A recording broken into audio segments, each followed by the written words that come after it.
d'abord, on va essayer, si la technique veut bien, à joindre à Hobart, en Australie, Don McIntyre.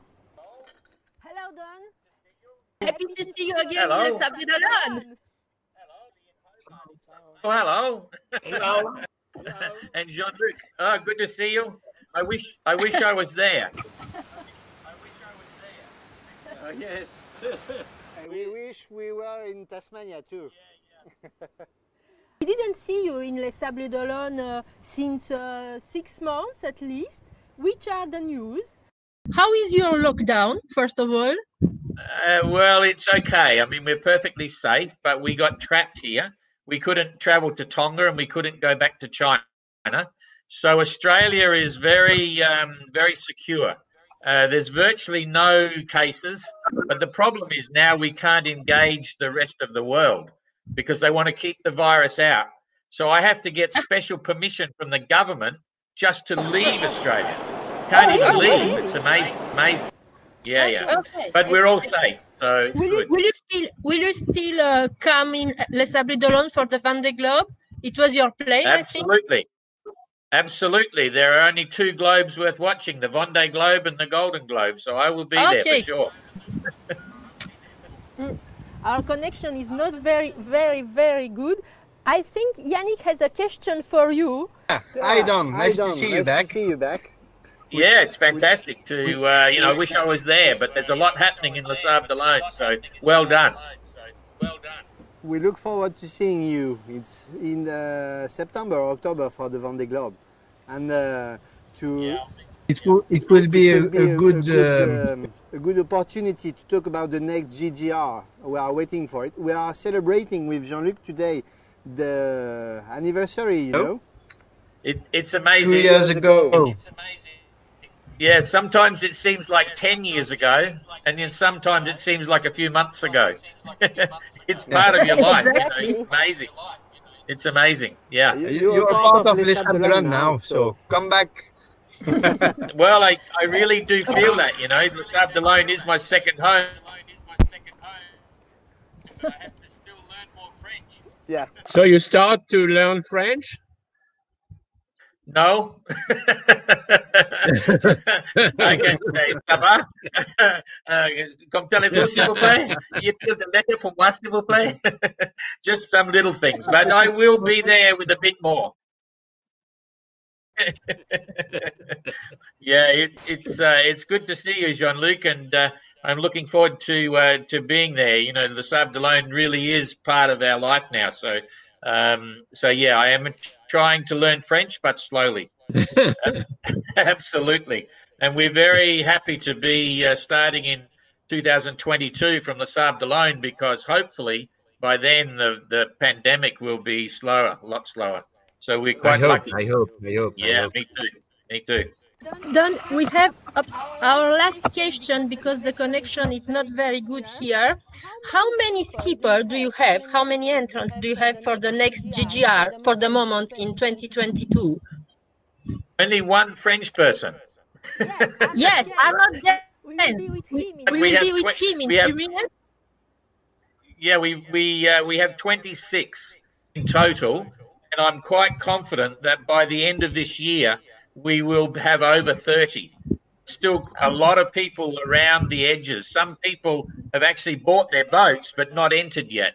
They're just training and things. They're just, you know, wait and see and get a bit more confidence. So I'm very, very happy that we're going to have a good sized fleet. And it'd just be good to have some more French entrants. But I think they're worried because Jean-Luc won. They figure, how can they fly the French flag for winning? Yeah, you know? too many pressure. Anyway, if you come back in Les Sables d'Olonne, I hope we can have an interview with you to speak about the Golden Globe and the OGR and the Mini, the next race that you will do yourself, because before the founder of all this race, absolutely. You are a sailor, and it seems you are very impassioned to sail your crazy mini boat. Oh yeah, I really, you know, I really need to do it. It's something that it's exciting and it's an adventure organising the races. But I found a little gap where I can go sailing for me.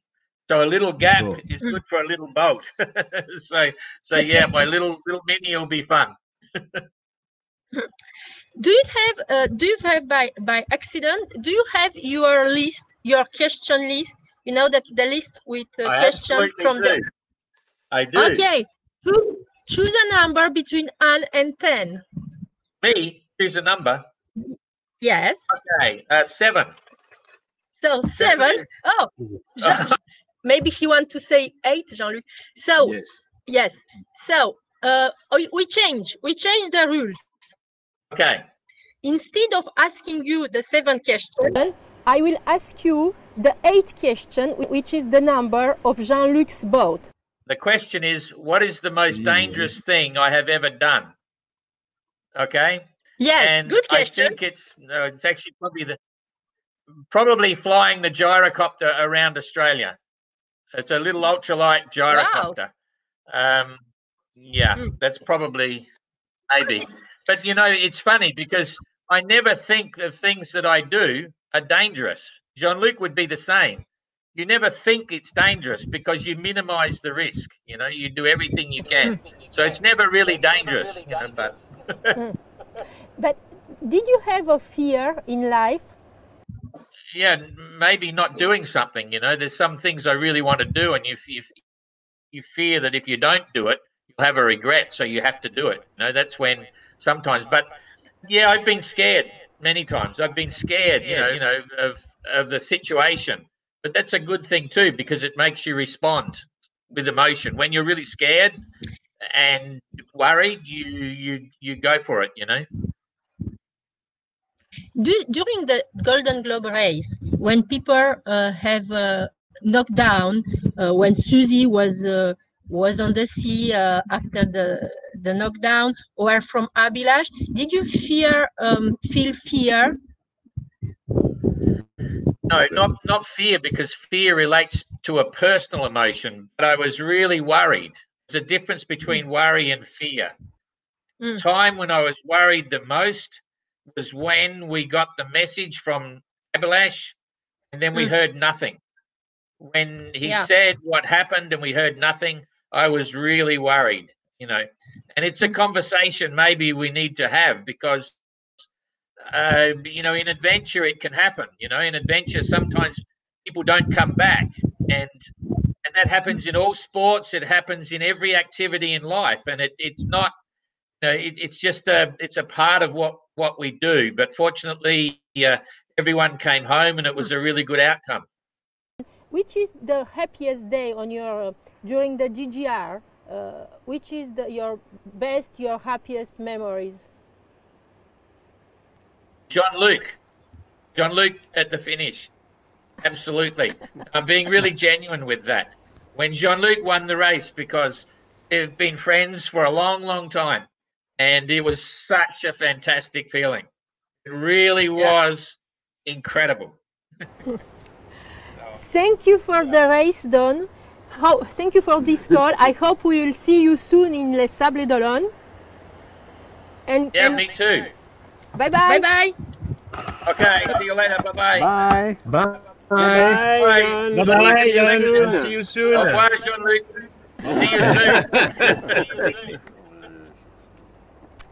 Yannick Moreau, nous allons vous libérer parce que vous êtes extrêmement occupé cet après-midi. Mais non, sans vous poser 3 petites questions, à vous aussi. Facile. Quel est le principal trait, pour vous connaître un peu mieux, puisque vous êtes assez peu livré, on a essayé avec la navigation, le principal trait de votre caractère? Je suis positif. La qualité que vous préférez chez un homme? L'honnêteté. Et chez une femme? C'est question joker. Si vous n'étiez pas qui vous êtes aujourd'hui, qui vous auriez aimé être? Jean-Luc Vandelen. Bon, vous avez gagné votre droit au départ de l'émission. Merci non, mais infiniment. il m'a toujours... on ne se connaissait pas du tout. Moi, j'étais jeune, voileux, sur mon petit bateau. Et on avait dans la famille une casquette siglée VDH qu'on se passait. Et celui qui avait la casquette était le capitaine à bord du bateau. Et donc, on voulait avoir la casquette VDH. Et elle était en polaire, elle était super. C'est une super casquette. Et donc, ça fait très longtemps que je suis Jean-Luc et qu'il est une figure qu'on admire dans la famille. Ouais. Jean-Luc, je propose qu'on se cotise le 4 août pour son anniversaire pour lui offrir une casquette VDH. Merci infiniment. Merci. À très bientôt. On marque une courte pause. La pause, ce sera Parole de Sablé, que vous connaissez. C'est Thaïs qui est allée à l'ouverture du cinéma Le Grand Palace. Elle vous a demandé un peu comment vous avez vécu cette première. Et elle a aussi chroniqué un des films qui tourne en ce moment à l'affiche. Nous nous retrouverons en deuxième partie d'émission avec Jean-Luc Vandenette pour partir de son livre, pour parler de son livre et pour lui poser quelques questions. Et puis surtout, nous retrouverons Fabien Lepage, le réalisateur Fabien Lepage, qui nous fait cadeau d'un magnifique portrait d'Arnaud Gans, justement le navigateur, le seul navigateur français inscrit dans la prochaine Golden Globe Race. On se retrouve tout de suite après la pause. Fabien Lepage. Bonjour. Bonjour.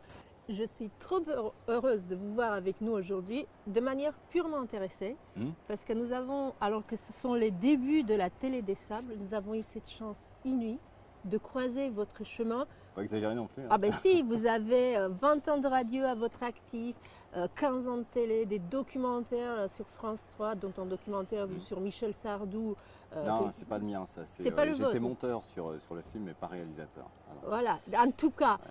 Quand une télé sans argent comme la nôtre se lance, croisée au Sable d'Olonne, un réalisateur qui fait des documentaires et qui accepte d'aller gratuitement faire un portrait de la Golden Globe Race, c'est une chance inouïe.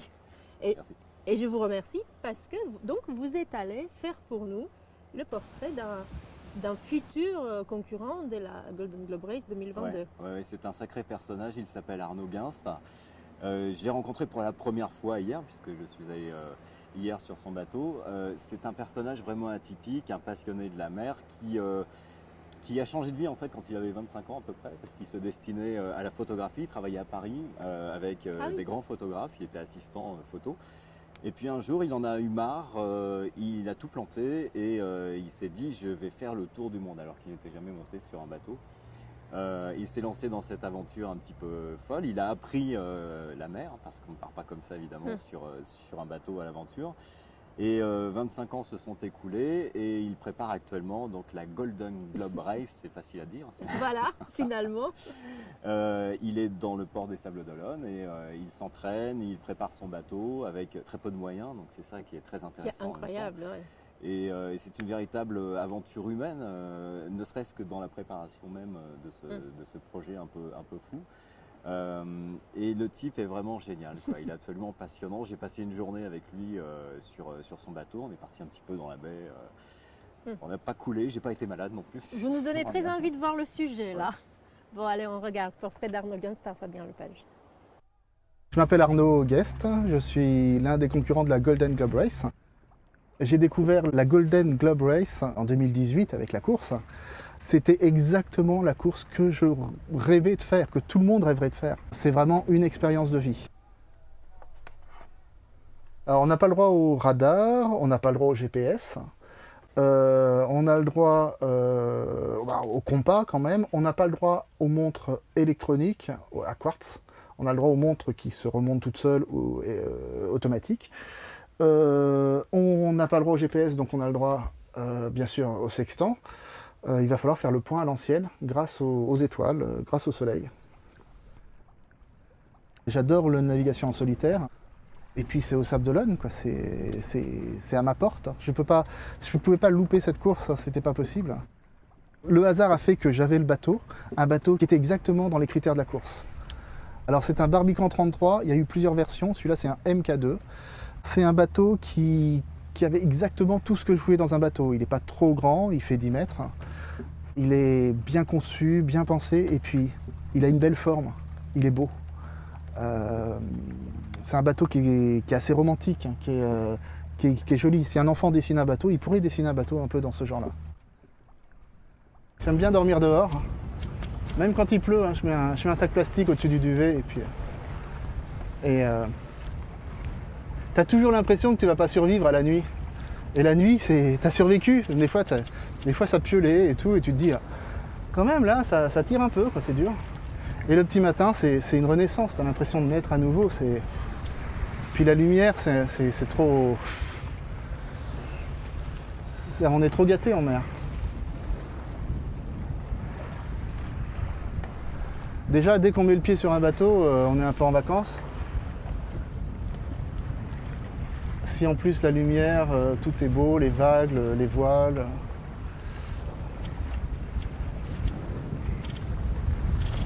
Souvent, j'ai pas envie d'arriver. J'ai juste envie de naviguer. Et l'arrivée, elle est plus décevante que le passage. J'aurais bien fait plusieurs jours de plus. C'est pas un marathon en entier. Par contre, pour l'esprit, c'est un marathon. Il faut bien s'économiser. Et donc, il faut bien prendre le rythme. C'était Jean-Luc Vandenette qui disait qu'il ne s'ennuyait pas et qu'il était bien en mer. Bah, je me reconnais complètement là-dedans. En mer, on a plein d'occupations, on écoute, on fait au mieux, on voit comment le bateau avance. Bernard Moitessier disait donne-moi du vent, je te donnerai des milles. Eh bien, on essaye de donner le meilleur au bateau et le bateau nous répond. Vous le connaissiez, Jean-Luc Vandenette? Alors, je ne le connaissais pas il y a 2 ans, mais depuis, oui, je l'ai rencontré parce qu'il est venu à certains événements, forcément.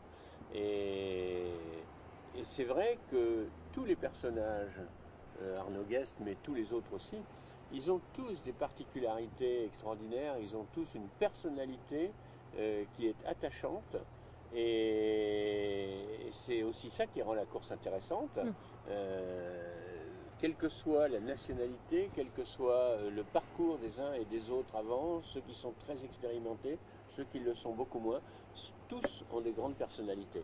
Et on va découvrir ça en 2022.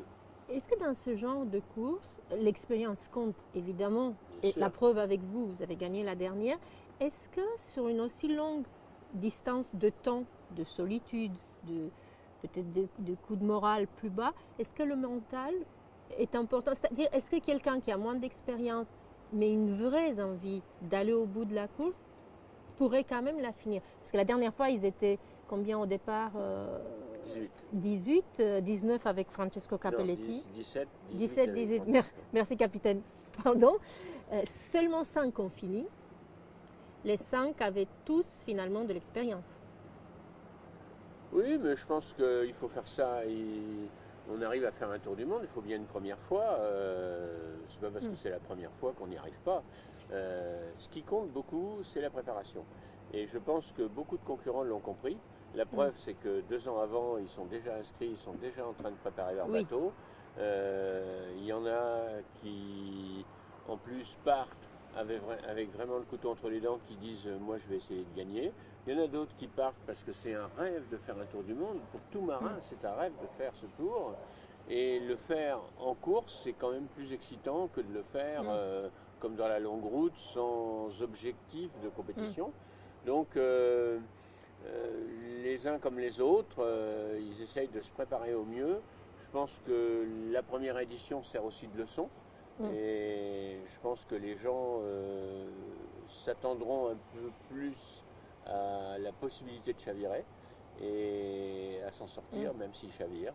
Donc on verra comment ça va se passer. Chaque édition, de toute façon, est une nouvelle aventure. Donc, Pas mal de bateaux qui ont fait la dernière Golden Globe retournent en course. Le vôtre retourne pour la prochaine Golden Globe Race. Il est vendu. Celui d'Ishvan retourne. Celui de Dukuranma est déjà aux États-Unis. Il reviendra avec Doug en course.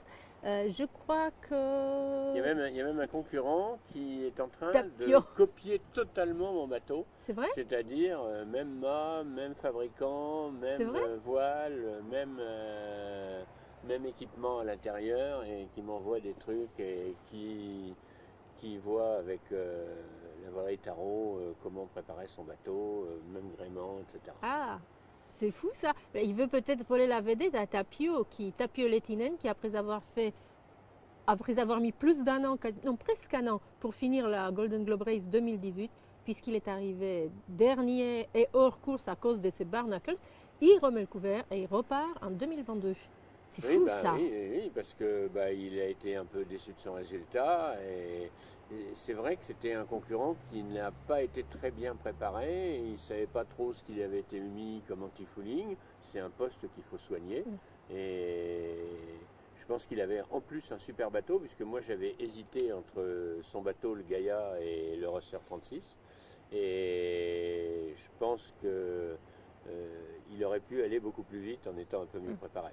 Vous pensez qu'il pense gagner, c'est pour ça qu'il y retourne? C'est un bon marin, Tapio. Oh bah, de toute façon, tout mec qui termine un tour du monde est un bon marin. Maintenant, pour le gagner, c'est la cerise sur le gâteau, quoi. Il faut d'abord finir. Un mot sur votre livre, parce que le temps de notre émission file, que nous avons encore explosé le temps. Alors votre livre, qui est tellement, tout le monde s'arrache à tel point, ou alors je ne sais pas, c'est la distribution, mais qu'on ne peut plus là tout de suite aujourd'hui trouver au Sable d'Olonne. Non, parce que les gens mettent des livres plus récents, plus modernes, il faut que ça tourne. Non, mais voilà, et en fait, les librairies sont régulièrement approvisionnées. Je n'ai malheureusement pas pu l'avoir aujourd'hui, mais je l'ai évidemment lu dès sa publication au mois d'octobre. Il s'appelle Le Dernier Loup de mer. Est-ce que c'était une belle... Ce n'était pas du tout votre premier livre. Est-ce que la promo, parce qu'on ne s'est pas vu avec le confinement et tout, est-ce que c'était sympa de faire la promo de ce livre? Ah ben, moi, je n'ai pas fait grand-chose. J'ai fait quelques trucs à Plumeur, à La Rochelle, à Annecy, au Sable, évidemment. Mais le livre s'est vendu, je ne sais pas combien d'exemplaires, j'ai aucune nouvelle. Avec le confinement, Stock a fait beaucoup de télétravail. Donc je ne sais absolument pas où ça en est, je ne sais pas combien d'exemplaires ont été sortis, je ne sais strictement rien. Et vous savez comment ce qu'on pourrait faire pour s'amuser un peu cet été, en respectant les conditions sanitaires et en plein air, on pourrait se mettre dans un bar et faire une dédicace, why not? Ah ben cet été, mais après fin août, la croisière. Je serai absent quand les touristes seront ici, c'est-à-dire juillet-août.